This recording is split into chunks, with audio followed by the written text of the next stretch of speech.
Weekly Walk viewers, greetings from Dublin here at SaaStock. I am here with Godard Abel, who is CEO and co-founder at G2,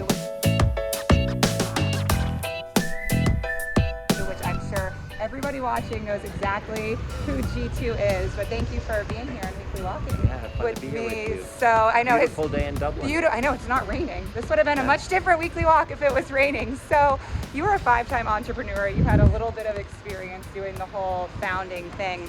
Would love to understand, G2 is for these software companies. I'd love to just hear the inspiration behind why this was, your founding adventure for G2. Yes, and we built a couple of SaaS companies before. Yeah. The first one was called Big Machines, which was like an early cloud CPQ sales software company. Yep. We were very frustrated, one, by Gartner.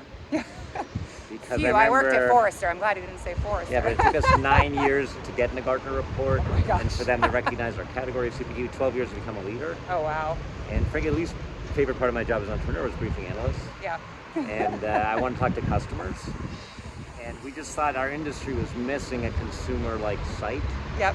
And when we started in 2012, we were already shopping on Amazon, all based on reviews. But there was no reviews for business software. Yeah, that's true. And we always said, why can you get more insight on a $100 hotel room on TripAdvisor than $100,000 CRM package? And so we thought, there's so much software being innovated, we thought more consumer-like site with reviews would help software buyers discover the right apps. Yeah. And today there's over 100,000 apps, so it's also hard for business people to find the right app. Yeah. So we wanted to make that easy, and then we wanted to add trust with peer reviews, and we just thought it was missing for our industry, and so we set out to create it. And you built it. And what was the reason behind the name G2? It's actually a term for military intelligence. Oh, okay. So the U.S. military, the general intelligence staff is called G2. Oh. And so the idea is also a colloquial expression in the military. Give me the G2, give me the quick insight on that. Oh. And that's what's really happening in the battlefield. Yeah. And so we give you the quick insight on what's really happening in software. Oh. That's a cool naming story. All right. Thriving in a downturn. Something we were just talking about. You've been through a few recessions. I feel like that's really top of mind for everybody here. You actually gave a talk on it. You could I know you said you have 5 sort of tips. People who could sadly not be here with us in Dublin. Can you share those with us? Sure, and I said surviving. And surviving. Surviving and then thriving. And then thriving. But I shared 5 keys to that.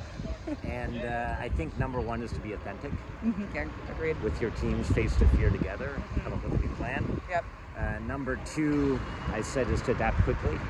Because you have to face it head on, and the faster you change and get more efficient if you have to, the better. Yep. Number 3 is to actually get efficient. Okay. And obviously there were heady times, and a lot of us just did a lot of hiring the last couple of years. Yes. So I think now in a downturn, to survive and thrive, you have to get more efficient. Yep, I would agree. But then ultimately I also said the key is also to do Flucht nach vorn, as I call it. Okay. German expression. Okay.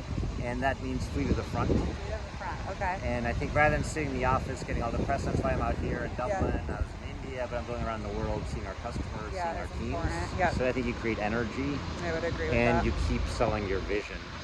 Too. Yep. And I think the final one was don't panic. Don't panic. And also at times like this, it's hard as an entrepreneur, it can feel overwhelming. Yeah. But I think just keep taking steps forward. Okay. And keep committed to your vision. Yep. And ultimately, I said the sunshine will return. The sun will return. And we get past the hard times, the cycles always end. And if you survive and get stronger, ultimately you're in a great position to really win long term. Yeah, and if it happens again, you've sort of already been through it, so you'll know how to adapt. And the sun is shining in Ireland, so I feel like it's a very apropos 5th term. And my last question for you, who would your dream dinner guest be? If you could sit at the table with anybody. And it would be Jeff Bezos. Okay. And he's just created so much disruption in our industry and such an incredible entrepreneur. I just want to learn more how he did all that. All right, well, if Jeff is watching this video, give Godard a call and get him a dinner. I'd like to be there too, so don't forget about me. So thank you so much for Weekly Walking with me and sharing your thoughts and your advice. And Weekly Walk viewers, we'll see you all soon. Bye, guys. Okay, thank you.